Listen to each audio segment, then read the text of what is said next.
Hello students and very good evening. So guys basically आप देख सकते हैं कि हम आपके साथ एक और वीडियो में आज आ चुके हैं।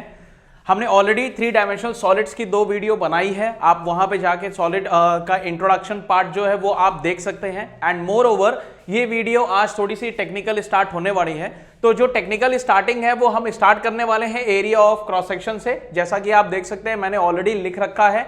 आज इस वीडियो में हम एरिया ऑफ क्रॉस सेक्शन, आपका total surface area, curved surface area और लैटरल सरफेस एरिया और इंक्लूडिंग वॉल्यूम ऑफ सॉलिड को समझने की कोशिश करते हैं और ये देखते हैं ये सारी चीजें आपस में रिलेटेड कैसे हैं, डिफरेंट कैसे हैं और इनका आने वाले फॉर्मूलाज में क्या यूज होने वाला है। ठीक है, तो बेसिकली जब हमने एरिया ऑफ क्रॉस सेक्शन की बात की थी लास्ट वीडियो में, तो मैंने आपको वो नींबू वाला एग्जांपल बताया था जिसमें आपने नींबू को कट करके उसका एक प्रिंट पेपर में लिया था और उसी को हमने बोला था एरिया ऑफ क्रॉस सेक्शन। तो जब भी हम 3D सॉलिड की बात करते हैं गाइस, तो उसमें क्या होता है, बेसिकली पूरे सॉलिड का अपना एक एरिया होता है, लेकिन उस सॉलिड को काटने पे भी उसका एक एरिया निकल के सामने आता है, तो उसी को हम बोलते हैं एरिया ऑफ क्रॉस सेक्शन। तो आइए एरिया ऑफ क्रॉस सेक्शन को समझने की कोशिश करते हैं। थोड़ा सा आप अपने इमेजिनेशन में जाइएगा। अगर मैं इस क्यूब की बात करता हूं, आपके सामने अगर ये एक क्यूब है और अगर मैं इस क्यूब को इस सेक्शन से कट करता हूं, ठीक है, अगर मैं इस क्यूब को इस सेक्शन से कट करता हूं और इसमें थोड़ा सा कोई पेंट या कलर अप्लाई करके इसका एक पेपर में प्रिंट लेता हूं, तो आप आंसर को कमेंट में गेस करते चलिएगा। तो बेसिकली ऐसा करने पे, क्योंकि आप जानते हैं cube is a composition of squares from all around, that is why जो उसका एरिया ऑफ क्रॉस सेक्शन निकल के आएगा that will come out as a square. So if anybody is asking you what is the area of cross section of a cube, the answer will be the area of the square, because जो cross section से area निकल के आ रहा है वो आ रहा है square in nature.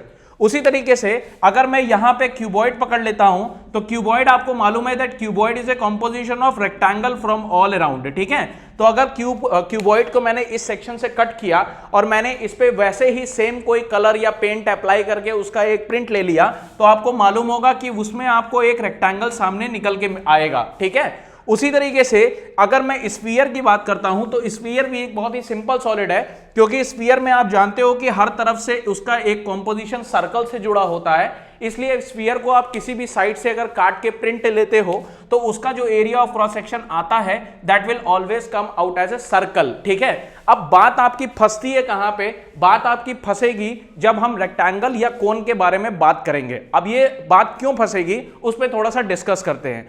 देखिए गाइस, जब मैं सिलेंडर की बात करता हूं, सॉरी मैंने रेक्टेंगल बोल दिया, सिलेंडर की बात करता हूं, तो सिलेंडर में क्या है ना, जो कटिंग अभी हमने एक डायरेक्शन से की है वो कटिंग 2 डायरेक्शन से पॉसिबल हो सकती है। या तो आप सिलेंडर को हॉरिजॉन्टली काट सकते हो या तो आप सिलेंडर को वर्टिकली भी काट सकते हो। ठीक है, तो बेसिकली सिलेंडर की जो कटिंग है वो हॉरिजॉन्टल और वर्टिकल दोनों ही सेक्शन पॉसिबल है। तो अगर आप इसको हॉरिजॉन्टली काटोगे, अब ये मान लो ये वाटर बॉटल जो है एक सिलेंडर है, तो अगर आपको मैं ऐसे इसे दिखाता हूं, मतलब ये एक हॉरिजॉन्टल कट है, तो आपको सामने से इसका एरिया ऑफ क्रॉस सेक्शन दिख रहा होगा। ठीक है, तो उस नजरिए से अगर आप सिलेंडर का area of cross section horizontally check करोगे तो it will come out as a circle. लेकिन अगर आपने सिलेंडर को वर्टिकली काटा हुआ है तो वहां से आपको मिलता है एक वर्टिकल रेक्टेंगल। ठीक है, तो वर्टिकल रेक्टेंगल आपको मिलता है जब भी आप सिलेंडर को वर्टिकली सेक्शन से कट करते हो।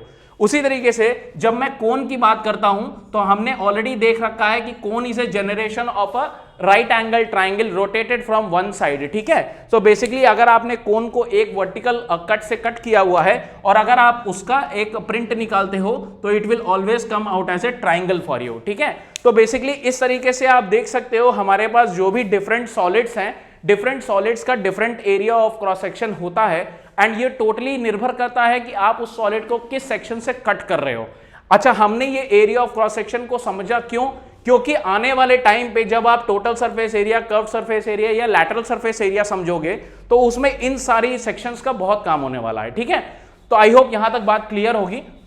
नाउ नेक्स्ट, जब मैं कहता हूं कि मुझे टोटल सरफेस एरिया समझना है सर, तो आप ये समझ सकते हो कि टोटल सरफेस एरिया से हम क्या इंडिकेट कर रहे हैं, हम बेसिकली सॉलिड का सरफेस एरिया इंडिकेट कर रहे हैं। ठीक है, अब सॉलिड के सरफेस एरिया को समझने के लिए आपको 2 चीज समझनी होगी।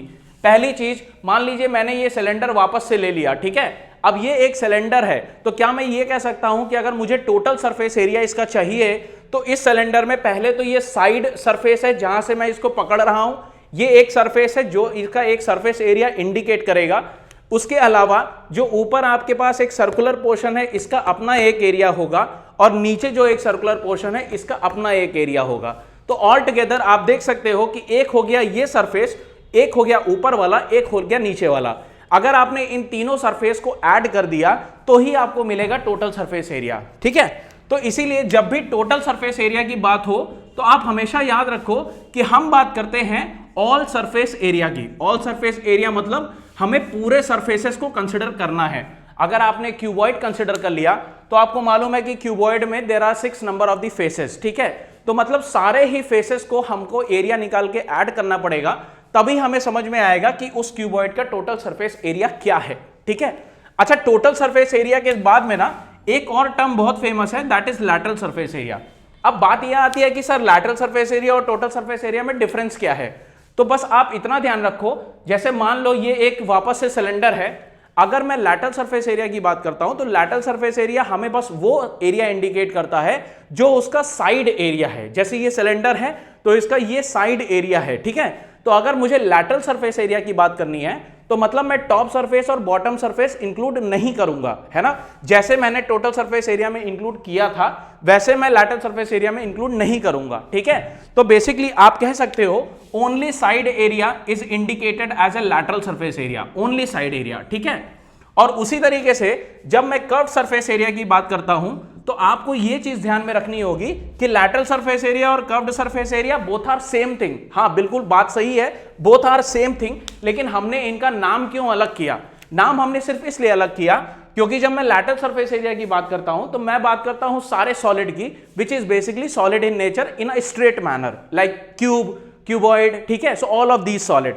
लेकिन जब मैं कर्व्ड सरफेस एरिया की बात करता हूं तो मैं उन सारे सॉलिड की बात करता हूं जिसमें हमें सर्कुलर एरिया प्रोवाइड होता है। जैसे आपका सिलेंडर हो गया, कोन हो गया, तो सिलेंडर और कोन में उसी लैटरल सरफेस एरिया को हम लैटरल सरफेस एरिया ना बोल के कर्व्ड सरफेस एरिया बोलते हैं। बस इतना सा आपका डिफरेंस है।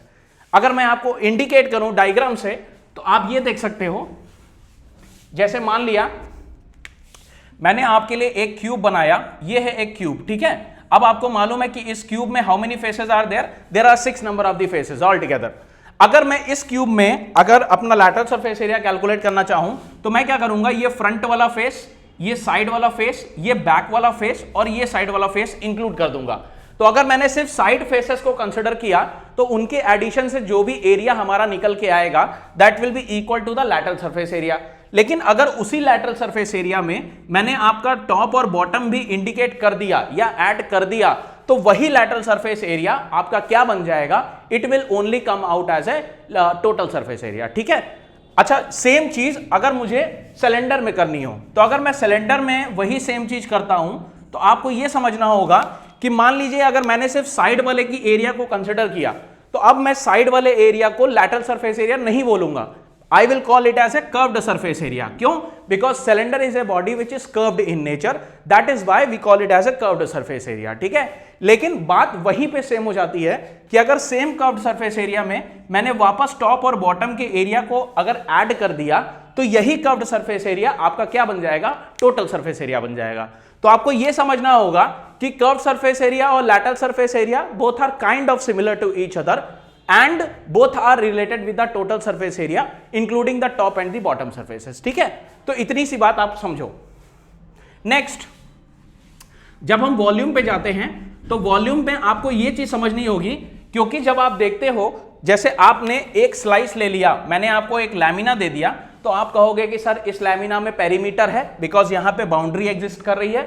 आप कहोगे सर यहां पे इनर स्पेस है that is locked in nature, that is why यहां पे वो एरिया इंडिकेट कर रही है। ठीक है, तो आपको यह समझना होगा that actually volume and area both are not different, they are completely same. How they are same? क्योंकि जब मैंने एरिया की बात की तो मैंने किसकी बात की? मैंने 2D लैमिना की बात की, है ना। The space included inside the 2D lamina is only known as area. लेकिन अगर मैं यही सेम चीज अगर मैं एक क्यूब में करता हूं तो आपको यह समझना होगा कि now the space included inside the cube is A 3D space, है ना। अब क्योंकि क्यूब एक 3D बॉडी है तो उसमें जो स्पेस होगा वो भी 3D इन नेचर होगा। तो बात तो स्पेस की हो रही है ना, स्पेस की यहां भी बात हुई थी जो इंक्लूडेड स्पेस था, स्पेस की यहां भी बात हो रही है जो इंक्लूडेड स्पेस है। लेकिन जब पहले हमने स्पेस को इंक्लूड किया तो हमने उसे एरिया बोला जब वो 2D था। जब हम 3D में उसी सेम स्पेस की बात कर रहे हैं तो उसी सेम स्पेस को हम बोलते हैं वॉल्यूम। ठीक है, अब किस तरीके से एरिया से आप वॉल्यूम कन्वर्ट करते हो या निकालते हो ये हम अपने अगले लेक्चर में समझने वाले हैं। तो आई होप ये 3 इंपॉर्टेंट पॉइंट आपको समझ में आ गया होगा, है ना, that what is the difference between area of cross section, total surface area, curve surface area, lateral surface area and volume. ठीक है, so I hope you would have like the lecture. Please keep supporting us, please like, share and subscribe our channel. Thank you, bye bye.